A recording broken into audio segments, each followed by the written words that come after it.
राधे जनिताय जनिताय गुरुदश्याम राधे जगुर जनिताय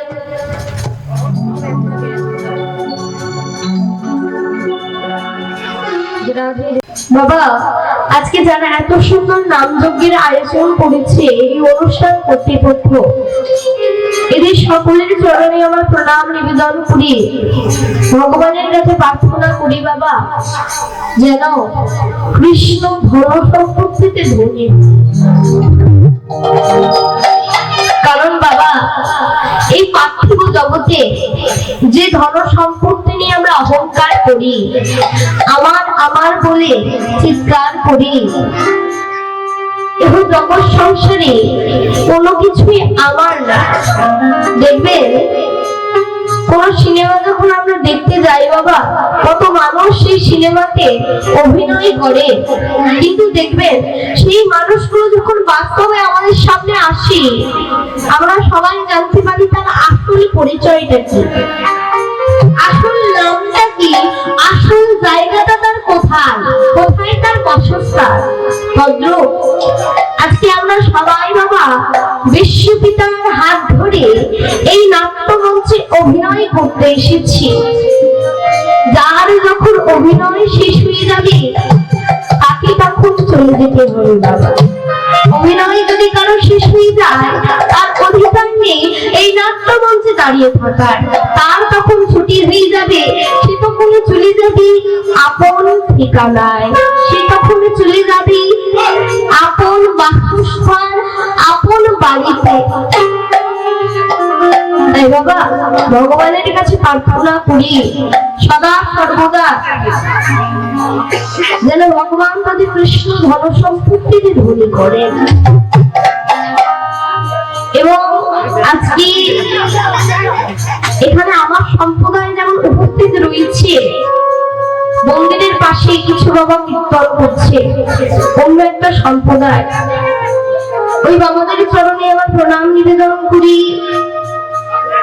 বাবু, আজকে আমরা সকলে এখানে উপস্থিত হয়েছি, আমাদের উদ্দেশ্যটা কিন্তু এক। উদ্দেশ্যটা কি না? আমাদের উদ্দেশ্যটা হলো হরিনাম কৃষ্ণ নাম আস্বাদন করা আর করানো।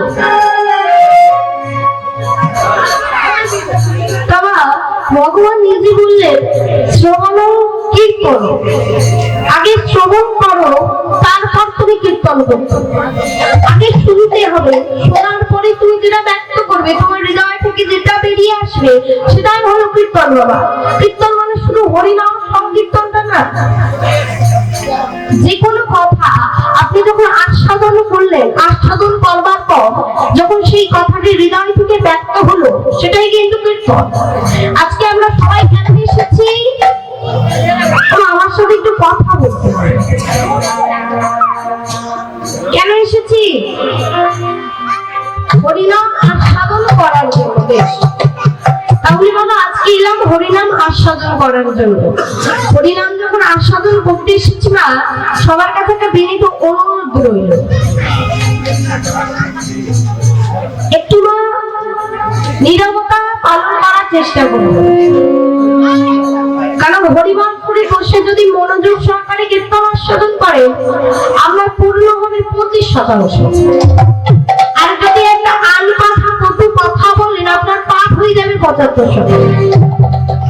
এবার ভেবে দেখুন বাবা, ভেবে দেখুন না আপনারা কি করবেন।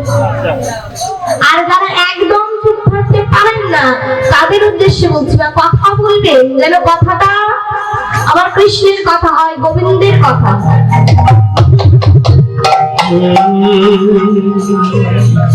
আসুন না, আজকে যে নাম আস্বাদন করার জন্য আমরা ছুটি এসেছি, একটু ভেবে দেখুন না, যেরাম চতুর্মুখ ব্রহ্মা অহর্নিশি কীর্তন করে তার কার বদলে বর্ণনা করতে পারে না বাবা, যে নহতি হরিনাম দেবাদিতে মহেশ্বর অহর্নিশি কীর্তন করে তার পঞ্চম বদনে তার অন্তর খুঁজে পান না। যারা ভগবানের অংশ হলো, ভগবানকে দর্শন করলো, তারা পারলো না। একটু ভেবে বলুন মা, আমার জীবন সাথী আছে কথা হরি কথা বলবার,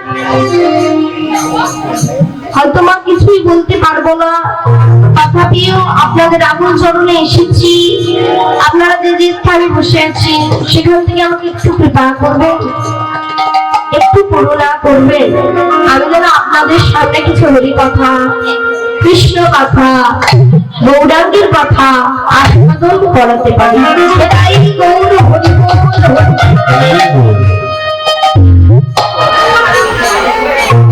বাবু। আজকে এত সুন্দর রজনীতে আমরা লীলাকে আস্বাদন করব। লীলার বিষয়বস্তু বিলীন মঙ্গল চিন্তা করব।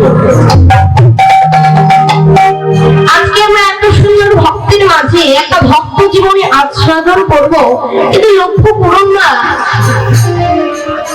কেউ যদি কৃষ্ণকে প্রকৃত ভালোবাসতে পারে, ভগবানকে যদি কেউ ডাকতে পারে, ভগবান যদি তাকে দয়া করে, করুণা করে, এই লীলাকে আস্বাদন করলে আমরা জানতে পারবো।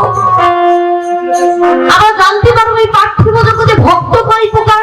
শুধু তাই নয়, এই যে বিল্ল মঙ্গল, পার্থিব জগতে এত নাম ছিল, এই ভক্তের নাম বিল্ল মঙ্গল হলো কেন? একটা কথা আমরা সবাই বলি বাবা, ছোট ছোট ছেলে মেয়েদেরও বলি, দেখ বাবা সৎসঙ্গে স্বর্গবাস আর অসতে নর। তাই বাবা সঙ্গটা সুন্দর করতে হবে। প্রকৃত সৎসঙ্গ যদি করতে পারেন তাহলে কিন্তু আমাদের গতিটা যাওয়ার পত্র সুন্দর হয়ে যাবে, কিন্তু সঙ্গটা যদি ভুল হয়ে যায়, শুধু তাই নয়, দেখবে এই পার্থিব জগতে আজকালকার দিনে বাবা মা আমাদের বোঝা, তাই না? একটা ছেলের জীবন থেকে, একটা সন্তানের জীবন থেকে কোন বাবা মা যদি চলে যায় বাবা, একটা সন্তানের জীবনে কি দুর্দশা, কি হাহাকার। এই লীলাটা যদি না আস্বাদন করতাম না, বুঝতে পারতাম না। আসুন বাবা, একটা সুন্দর গৌর চন্দ্রিকার মাধ্যমে লীলাকে আস্বাদন করবো। আচ্ছা মা, এটা কোন যুগ বলুন তো? সত্যযুগ? এটা আচ্ছা কলিযুগ। বেশ, কিছু জানে না, শুধু বলবার। হ্যাঁ, বাকিরা সব জানে, দেখেছো? ও মা, এটা কলিযুগ। আর কলিযুগটা কিসের যুগ? পাপ না পুণ্যের? পাপের যুগ। আচ্ছা একটু ভেবে দেখুন মা, কলিযুগটা পাপের যুগ। পাপের যুগ হওয়ার পরেও বৈষ্ণব পদকর্তা কলিযুগে প্রণাম করছে। কি বলছি? প্রণমাহ কলিযুগ সর্বযুগ সার, হরিনাম সংকীর্তন যাহাতে প্রচার। কেন প্রণাম করছি? বলছে হরিনাম সংকীর্তনেতে প্রচার হয়েছিল, তাই প্রণাম করছি। এবার আমাকে প্রশ্ন করুন, আচ্ছা অর্পিতে তাহলে কি অন্যান্য যুগে নাম ছিল না? তাহলে কলিযুগে মানুষের মধ্যে ভক্তি বেশি না বাবা। ভগবান পার্থিব জগতে দেখবেন আমরা বাবা মাকে ভুলে যাই, তাই না? আমরা সন্তানরা ভুলে যাই, কিন্তু যারা বাবা মা হয়েছে আপনারা কি ভুলতে পারবেন?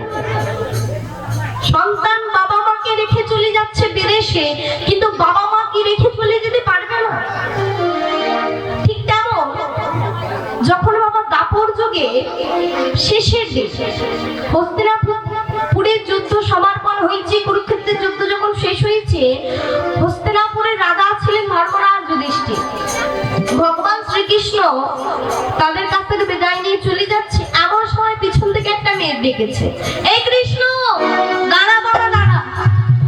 ছুটতে ছুটতে যেই না গেছে, কৃষ্ণ তাকে প্রণাম করছে। এই কি পিসি, তুমি ছুটে আসতে গেলে কেন? আমায় ডাকতে হয়, আমি তোমার কাছে যেতাম। কৃষ্ণ, তুই আমার কাছে যাবার যদি হতো, বললো বাবা এইভাবে কি চলে যেতে পারতিস? পিসি বিশ্বাস করো, আমি তোমার কাছে যাচ্ছিলাম। বেশ কৃষ্ণ, যেতে হবে না বাবা আমার কাছে কষ্ট করে, আমি তোর কাছে এলাম। বাবা এতদিন আমার জীবনে দুঃখ ছিল, কষ্ট ছিল, তুই আমার সাথে ছিলি। আজকে জীবন থেকে দুঃখ, কষ্ট, বেদনা আমার সব চলে গেছে। আমার ছেলে আজ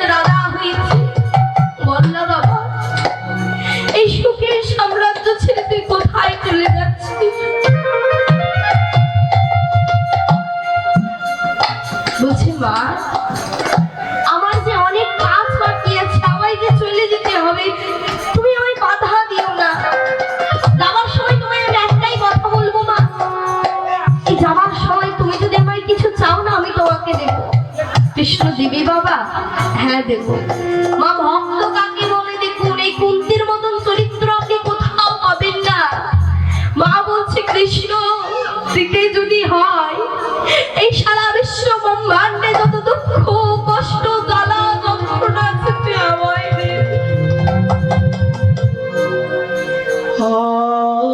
বলছে তুমি কি বলছো পিসি?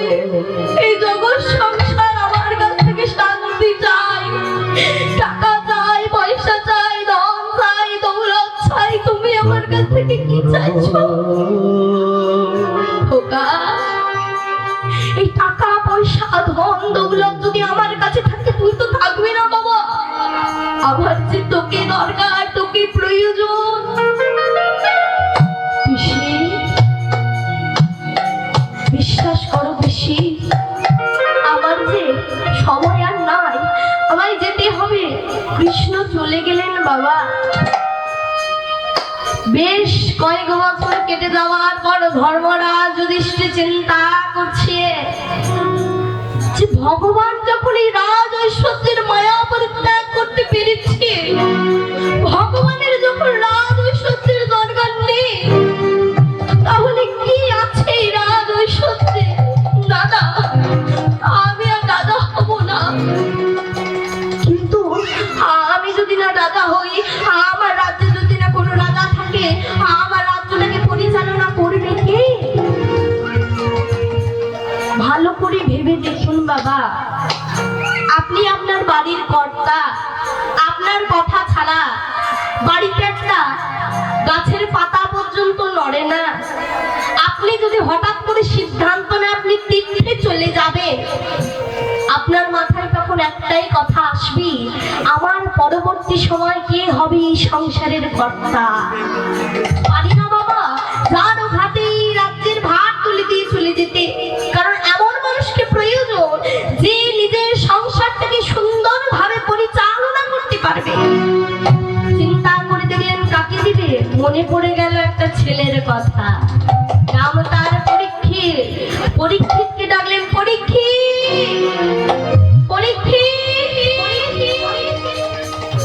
বাবা ছুটতে ছুটতে এসে পিতামহের চরণ দুটো জড়িয়ে ধরেছে।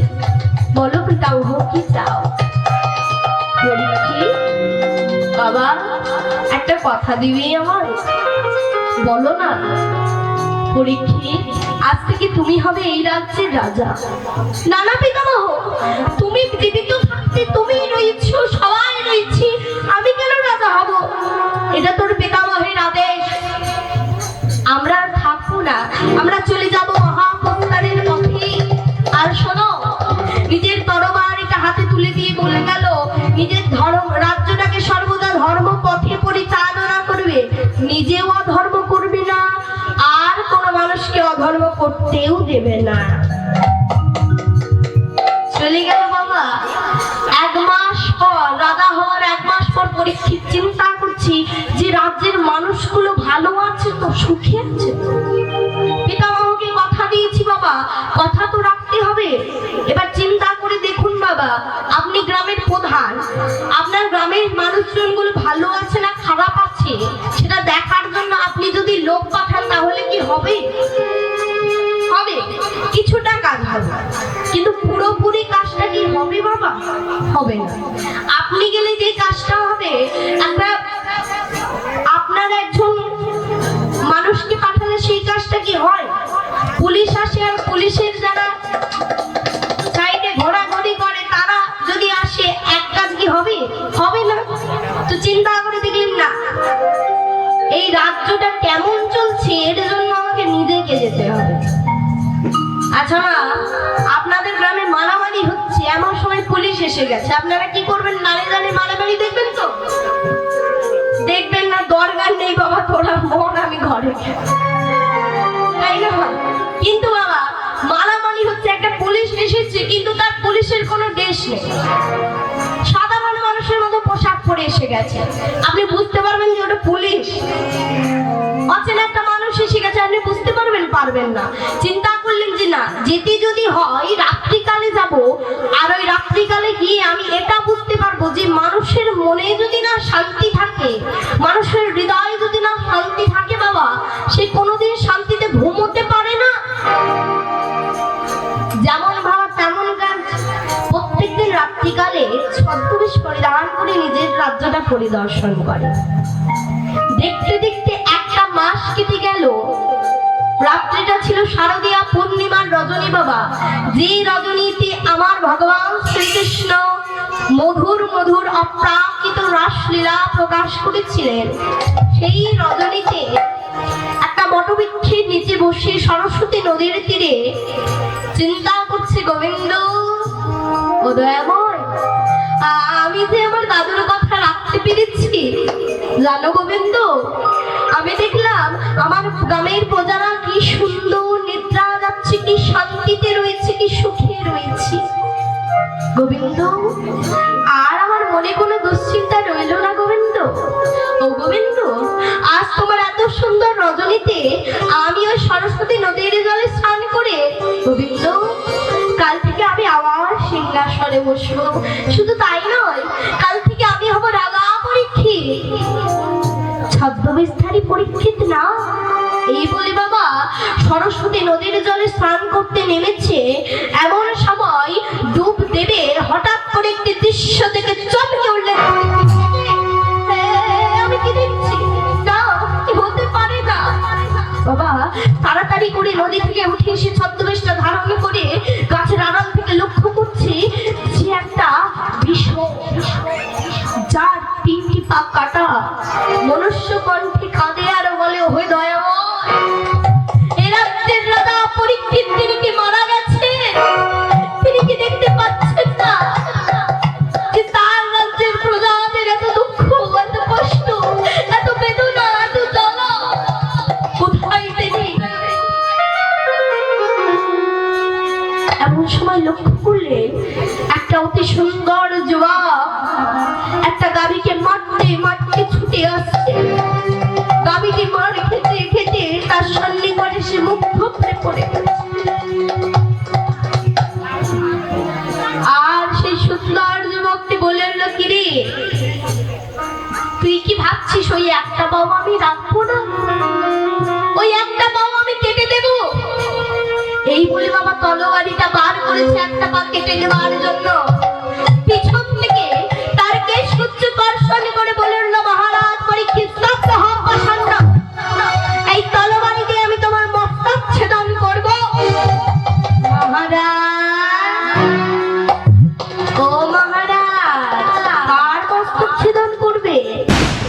মস্তক ছেদন করবে জানেন এরা কারা? বুঝি না তো, আমি তো জানি না। করজোড়ে আজ বিষ্ণুর সামনে দাঁড়িয়েছি বাবা। বিষ্ণু অর্থাৎ ষাঁড় গো ষাঁড়। সেই বিষ্ণুর কাছে যখন গিয়ে দাঁড়িয়েছে, বিষ্ণুটিকে প্রশ্ন করছে, বলো তুমি কে? বিষ্ণুটি বলছে, জানো আমি কে? আমি হলাম ধর্ম গো ধর্ম। ওই পাষাণ্ড আমার 3টি পা কেটে দিয়ে বলেছে, শোনো, সত্যতা দাপর চলে গেছে, আর এই বর্তমানে কলিযুগ একটি যুগ রয়েছে, তাই তোমার একটা পা রেখেছি। কিন্তু শোনো, ওই এক পা কেটে দিয়ে আমি এই কলিযুগে সকল ধর্মকে হরণ করব। গাভীটির কাছে গিয়ে প্রশ্ন করছে, বলো মা, বলো তুমি কে? আমি হলাম ধরিত্রী, আমি পৃথিবী, কলির পাপ অত্যাচার সহ্য না করতে পেরে দিকে খণ্ডিত করে দেব, বারবার ভূমিকম্পের সৃষ্টি করব। আর সেই যুবকটিকে প্রশ্ন করলেন, তুমি কি? আমি হলাম কলি। একটু ভেবে দেখুন বাবা, হয়েছিল যেটা দাপর যুগের শেষ সময়, সেটা কি মিলে যাচ্ছে না বাবা? আমাদের গ্রামে গঞ্জে কি ভূমিকম্প কম হচ্ছে? পৃথিবীতে ভূমিকম্প কম হচ্ছে? ভূমিকম্পের ফলে কত শত মানুষ, কত শত মা নিজের সন্তান হারিয়েছে। এই কিছুদিন আগে একটা ভয়াবহ ভূমিকম্প হয়ে গেল না তুরস্কতে? হয়েছিল তো? তাহলে দেখুন মা, সেই মানে মিলে গেল। কলি বলছে, শোনো, শুধু তাই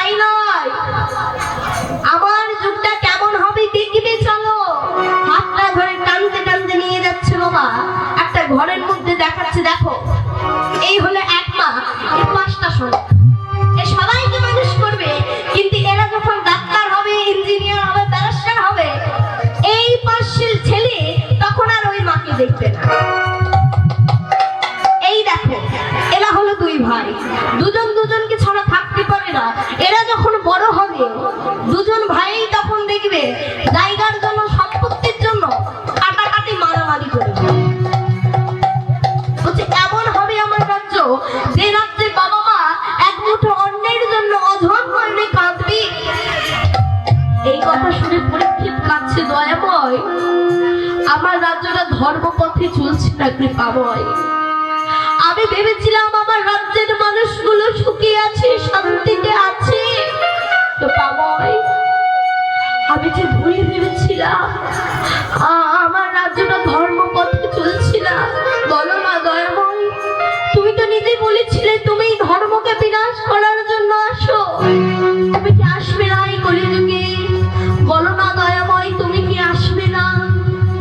ভক্তাদের ভগবান, ভক্তের কাকুতি মিনতি দেখে থাকতে না পেরে দৈববাণী করছি ভক্ত, যদা যদা হি ধর্মস্য গ্লানির্ভবতি ভারত অভ্যুত্থান ধর্মস্য তদাত্মাनं সৃজামः পরিত্রাণায় সাধুনাং বিনাশায় চ দুষ্কৃতাং ধর্মো সংস্থাপনার্থায় সম্ভবামি যুগে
মনে করো কষ্ট নেই তো? যারা পড়েন তাদের ভালো লেগেছে। আচ্ছা সবাই ভালো আছেন তো? বাহ, এবার লক্ষ্য করুন না, গৌরহরি কীর্তন করছে কোথায়? রাস্তায় রাস্তায়। এবার পথে পথে যখন কীর্তন করছি, গৌরহরি চিন্তা করছেন যে এইভাবে যদি কীর্তন করা হয় তাহলে যারা হাঁটতে পারে তারা কীর্তন করতে পারবে, তারা আসতে পারবে আমার সাথে। কিন্তু বাবা, ভগবানের সর্বসৃষ্টি কি, সর্বশ্রেষ্ঠ সৃষ্টিটা কি? মানুষ। কিন্তু দেখবেন মা, ভগবান যে সৃষ্টি করেছেন, অনেক মানুষ আছে যারা হাঁটতে পারে না, কথা বলতে পারে না, নয়নে দেখতে পায় না। কিন্তু বাবা, তারা যে দেখতে পেল না, দেখলে এমন যদি একটা হরিসভার আয়োজন করা যায়, সেখানে ভক্তরা সবাই আসবে, আর আসলে ভক্ত সঙ্গ করে ভক্তদের সাথে নিয়ে আমি কীর্তন করব। এবার নবদ্বীপে গাড়ি বাড়িতে যায়, সেই হবে না, চলে যাও, এখানে কীর্তন হবে না। গৌরহরিকে যখন বলেছিলাম মনে বড় আঘাত পেয়েছি। গৌরহরিকে আঘাত করলো। গৌরহরির মনে বড় ব্যথা পেয়েছে, ওই ব্যথাটা নিয়ে ফিরে আসছে। আসার পথে দেখা হয়ে গেছে একজন ভক্তের সাথে। শ্রীবাস বলছি, ঠাকুর, ও ঠাকুর, তোমার এত সুন্দর মুখটা শুকিয়ে পাংশ হয়ে গেছে কেন? কি হয়েছে তোমার? তোমায় কি কেউ ব্যথা করেছে? তোমায় কি কেউ আঘাত দিয়েছে? বলো না দয়াময়, কি হয়েছে? বলছে, কি হয়েছে জানো শ্রীবাস? নবদ্বীপের কত শত মানুষের দ্বারে গেলাম একটু কীর্তন করবার জন্য জায়গা চাইতে, কেউ আমায় জায়গা দিল না জানো শ্রীবাস। সবাই আমার মুখের উপর দরজা বন্ধ করে দিল। কেউ আমার মুখের উপর বলল, চলে যাও। আমার কোনো ব্যথা পাইনি, আমার কোনো ব্যথা হয়নি শ্রীবাস। কিন্তু যে আশায় আমি এসেছিলাম, সেই আশাটা যে আমার পূর্ণ হলো না শ্রীবাস। তাই যে আমার মনে বড় ব্যথা, মনে বড় যন্ত্রণা। ও প্রভু, এই জন্য বুঝি তোমার এত মনে বড় ব্যথা? বেশ, তুমি কীর্তন করবে তো? চলো প্রভু, আজ থেকে তোমার যতদিন পর্যন্ত প্রয়োজন, তোমার যতদিন ইচ্ছে, তুমি আমার বাড়িতে কীর্তন করবে, আমার ঘরেই কীর্তন করবে। কেউ জায়গা দিল না বাবা, জায়গা দিয়েছিল শ্রীবাস। সেই শ্রীবাস সঙ্গীরার মাঝে গৌরহরি আমার কত শত ভক্ত বৃন্দ নিয়ে, ভক্ত সঙ্গ করে নিয়ে মা কীর্তনে মেতে উঠল। আর যে কি শিক্ষা দেওয়ার জন্য আজকে যে এত সুন্দর নাম যজ্ঞের আয়োজন, ভক্তের সমাগম বাবা, এই স্বপ্নটা কার ছিল? এই স্বপ্নটাই ছিল গৌরহরির, যে কত শত ভক্ত আসবি, নাম সংকীর্তন আর সাধন করবি। তাই আজকে ভক্তবৃন্দকে সাথে নিয়ে বাবা গৌরহরি আমার ব্রজের ভাবের বাদ হয়েছে। কেমন সেই ভাব? সেই ভাব কিন্তু বাবা কেউ আর রচনা করতে পারবেন না, পারবেন শুধু বৈষ্ণব পদকর্তা। প্রশ্ন হবে বাবা, কেন বৈষ্ণব পদকর্তা ছাড়া কি গৌরহরির ভাব বর্ণনা করা যায় না, পদাবলী রচনা করা যায় না? যায় না বাবা। কেন? ধরুন বাবা, আপনি নিজের ছেলের বিয়ে দেবেন, বিয়ের সবকিছু ব্যবস্থা হয়ে গেছে, সবকিছু এনেছেন, কিন্তু এমন সময় সবাই সেবা করছে, তার মাঝখান থেকে যে লোকজন দেবার দায়িত্ব ছিল তারা এসে বলছে, বাবা সব ঠিক ছিল, কিন্তু আপনার যে রসগোল্লাটা এনেছেন কিছুটা কম পড়ে গেছে। এই মধ্যরাত্রিকালে যখন মিষ্টির দোকানে গেছেন বাবা, অর্ধেক দোকানে ঝাঁপ পড়ে গেছে, অর্ধেক খোলা আছে। এবার আপনি গিয়ে বলছেন, দাদা আমার 500 পিস রসগোল্লা লাগবে, একটু দিন তো। দেবে মা? তার তো নেই, দেবে কেমন করে? এবার আপনার মাথায় বুদ্ধি এলো যে এক কাজ করি, ছানা চিনি দিয়েও তো রসগোল্লা হয়ে নিয়ে চলে যায়।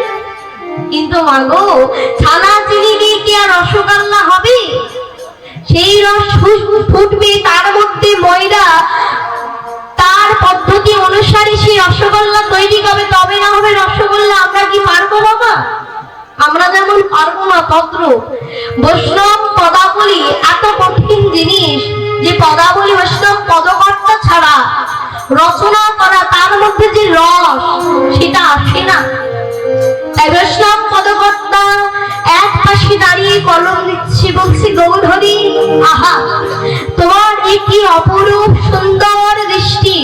বৈষ্ণব পদকর্তা দাঁড়িয়ে কলম দিয়ে লিখছেন জানেন না? আজ গৌরাঙ্গীরা যখন বোঝের ভাবে বিভাজিত হয়েছে, গৌরহরির আর মনে না, সে রয়েছে নবদ্বীপ, আর এটা হলো কলিযুগ।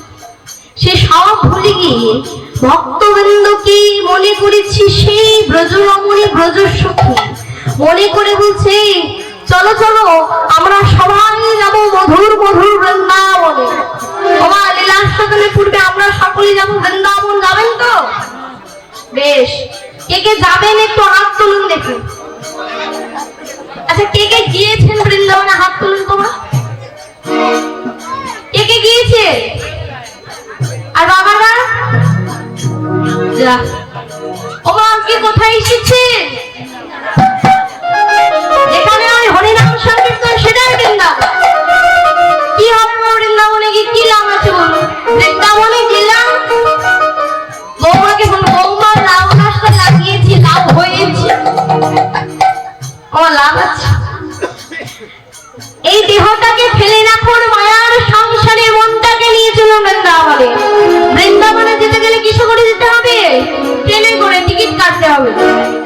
কিসের টিকিট? সবাই প্রেম সে বলিয়ে রাধা রানী কি, প্যারি জি কি, রাধা মাধব কি। এই প্রথম যাবেন, আপনারা যাবেন না? রাগ করেছেন বাবা? বাবারা যাবেন না?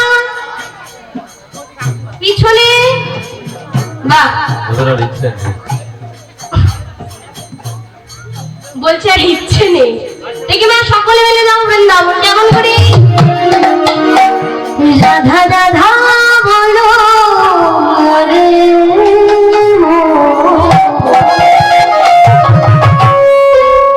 রাধা রাধা বলো রে যদি যদি মধুর বৃন্দাবন।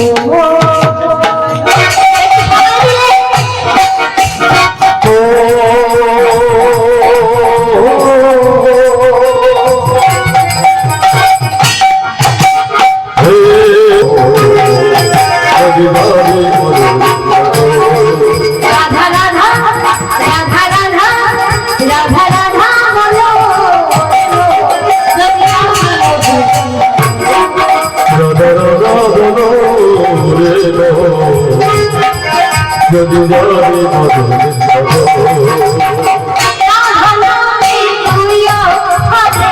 না জানি কত সুধা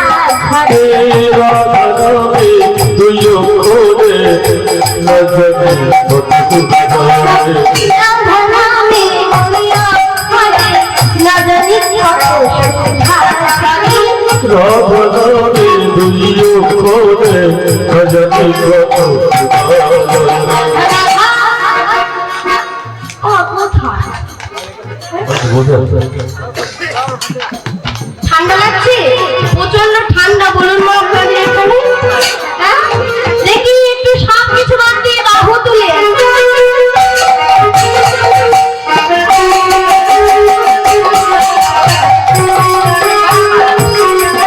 তাই বল হরি বল হরি বল।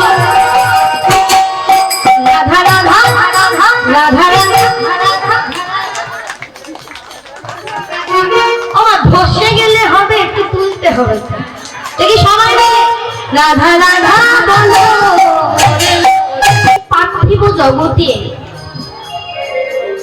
ভক্ত হওয়ার আগে আমাদের একটা জিনিস হতে হবে। কি? ভক্ত হওয়ার পূর্বে আমাদের সকলকে মানুষ হতে হবে।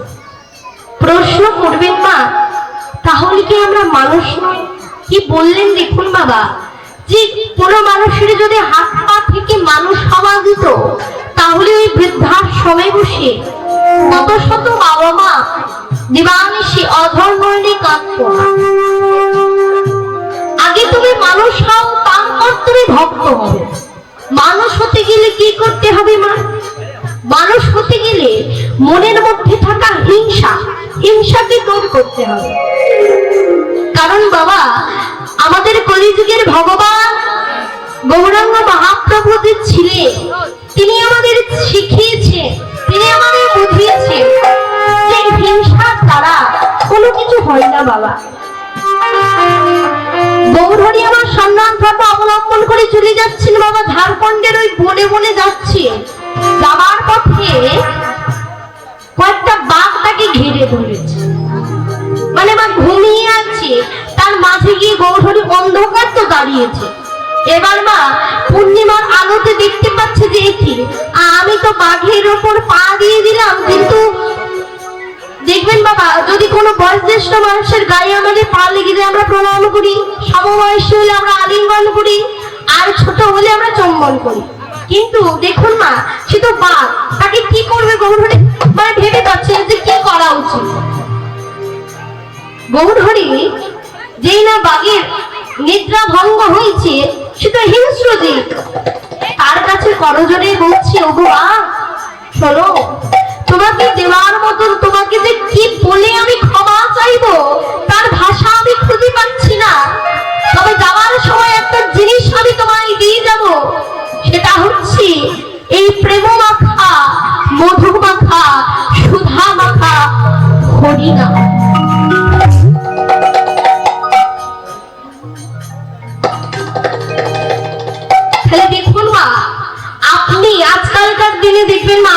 দিনে যে ঠাকুমারা রয়েছে দেখবেন বাড়ির সামনে সরকারি বড় বড় রাস্তা হয়েছে, তো নিজের বাড়িটা ঝাড় দেওয়ার পরে মা ওই রাস্তাটা ভালো করে ঝাড়ু দিয়ে দেয়, তাই না?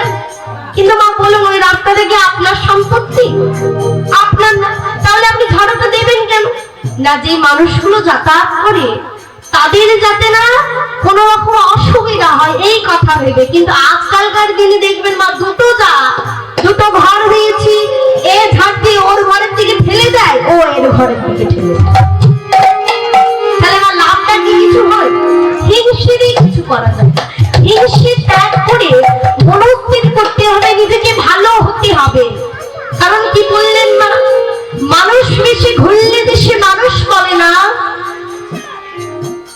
মানুষ তাকেই বলবো যে হৃদয়ে জাগবে আমাদের জ্ঞানের চেতনা। ঘরে আর মানে বড় সেই বড় নয়, কৃষ্ণ ধন সম্পত্তি যার হৃদয় নয় সেই বড় হয়। তাই মানুষ বেশি আমি চলে গেলাম, আমি মানুষ না বাবা। আমার মধ্যে যদি মনুষ্যত্ব বলে জিনিসটা হারিয়ে যায়, কিসের আমি মানুষ?